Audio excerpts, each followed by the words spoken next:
Hi, and welcome to this special presentation of Salesforce Release Readiness. I'm Mike Torres.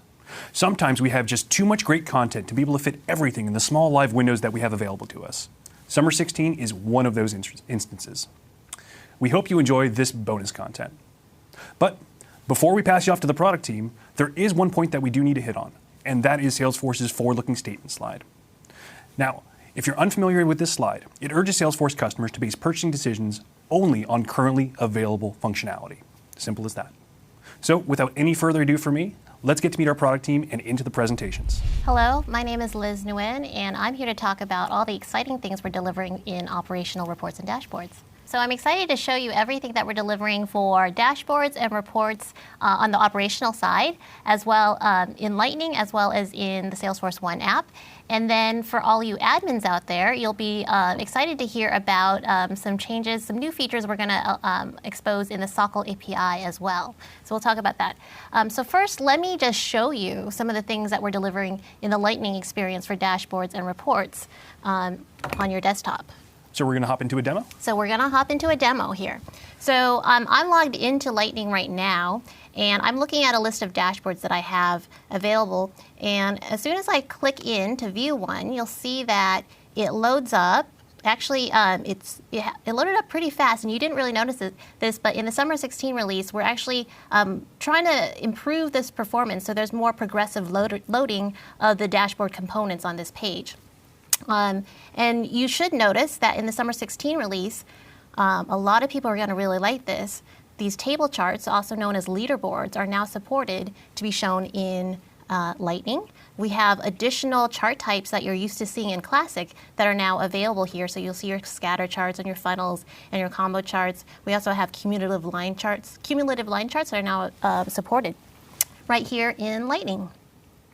Another cool thing that we've realized and heard is really important for a lot of people's business processes is that they collaborate a lot on their reports and dashboards. So you'll see in Summer 16, there's this new button for collaboration. You can click on it to expose this chatter feed, and I can write a comment and say, Marco, I'm going to edit this and make it even better. I like it. And so that's a great way for it. And then Marco would see that dashboard and he can say, no, I don't like it. And then he can tell me to change it. And so let's say I wanted to make edits and improve it even more. I'm going to edit this dashboard. I can try to move things around. I can resize, just like I did before. Maybe I want to make this even bigger or longer. And then I decide, well, that doesn't look too good, but what did it look like before? I think I liked it the way it was before, so I don't remember what I moved, but guess what? I have these new buttons called undo and redo up in the right-hand corner, so I can undo all those changes that I made all the way up to that last save. So now that it's disabled, and I know that this was the way it was originally done before my last save. Or I could be like, well, redo. No, undo. Okay. All right, I'm done. I changed my mind. I didn't really change it. All right. So those are the really cool things that we have available on the dashboard level. So that was the new charts that are now supported on the dashboard, as well as collaboration and the ability to undo and redo those changes. On the report side, we have some similar improvements based on a lot of things that people have been telling us that they really are used to doing when they're dealing with the reports and dashboards. So on the reports, you also have the collaboration icon available for you to collaborate there, so you can post or comment, just like you can with dashboards. In addition, a lot of people rely on the ability to export their reports to their computer. So now you'll see an additional action available. Not only can you edit and delete and save, you can click on this edit button, and it's got the same options that you're used to in Classic so that you can choose the encoding format, and it can be either in CSV or Excel format. And once I click export, it'll download that to my desktop.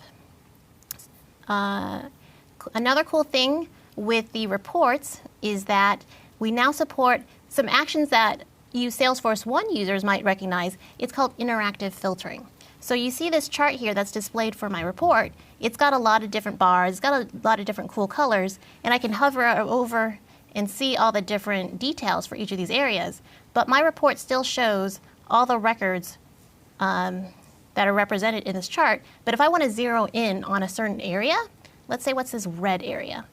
Perception analysis stage under the media industry. If I click on it, it'll actually filter down my records just to the ones that belong to that bar area. And then I can click to undo that and go back to seeing all those records I had seen originally for that report. And let's see.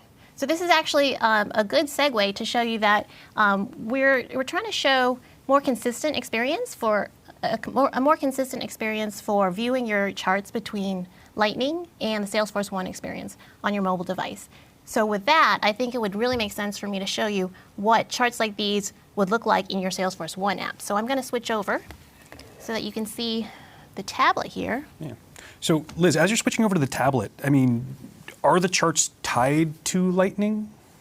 So that's a very good question. So you see these Lightning charts, and I'm going to be showing you that the Lightning charts are actually available in Salesforce One together as well, but they're not tied together. So your organization, whether you use Classic or you use Lightning, it doesn't matter. You can view those Lightning charts in Salesforce One independently. So you can turn it on for your org. They can experience those great charts on Salesforce One, regardless of whether you've migrated to using Lightning.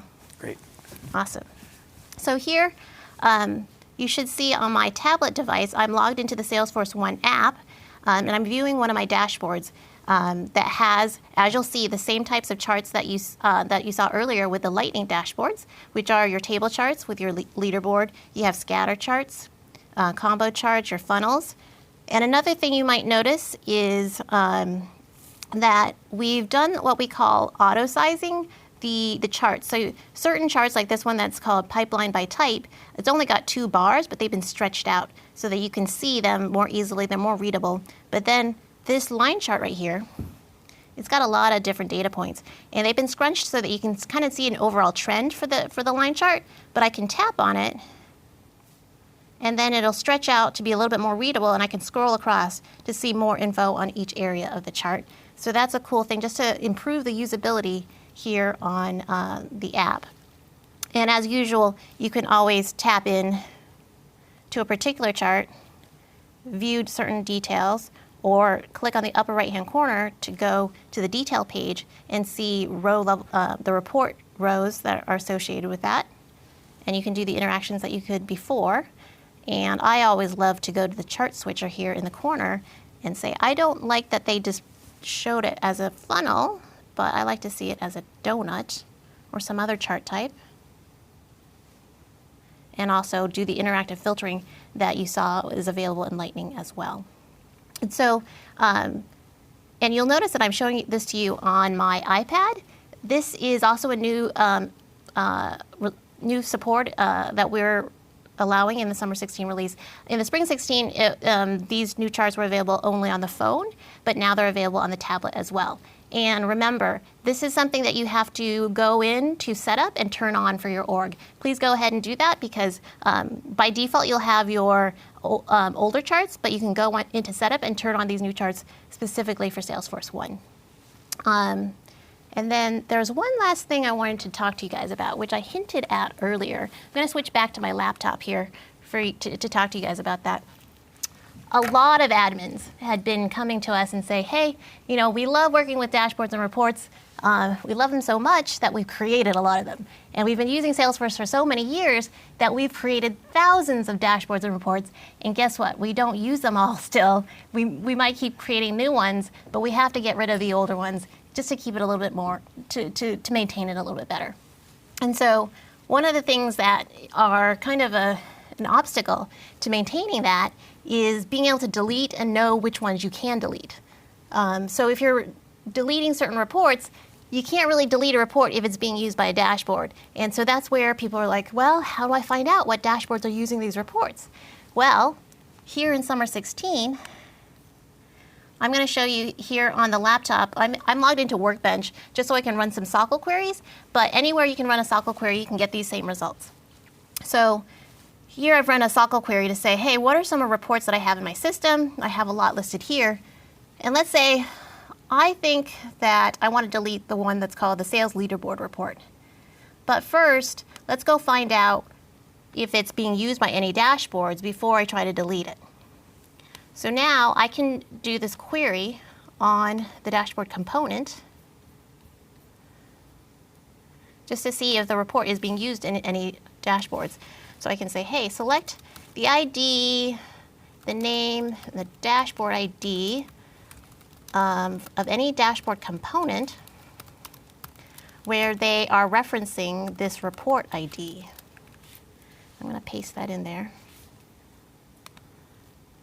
And so I'll see right here that my report is actually being used by 5 different dashboard components. So my choices here are leave that report because it's being used by a dashboard, or I could go and delete the dashboards if they're not being used anymore, or I could delete those dashboard components that reference that report and then go ahead and delete that report because then it's not needed anymore.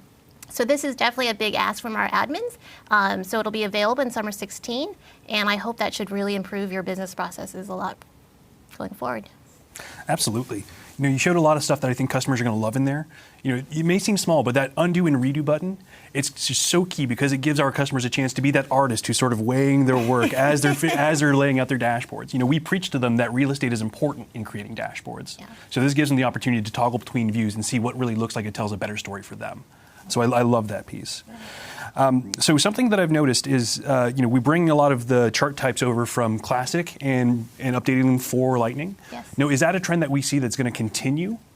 Yeah, so we plan to support all the same types of charts that you're used to in Classic as well in Lightning. And we should be pretty much, by summer 16, I believe you should have the exact same chart types that you saw in Classic now available in Lightning. Great. Well, that wraps up all the content we had to present to you today in this special extra presentation from Salesforce Release Readiness. Thank you for joining us. We wish you the best in success.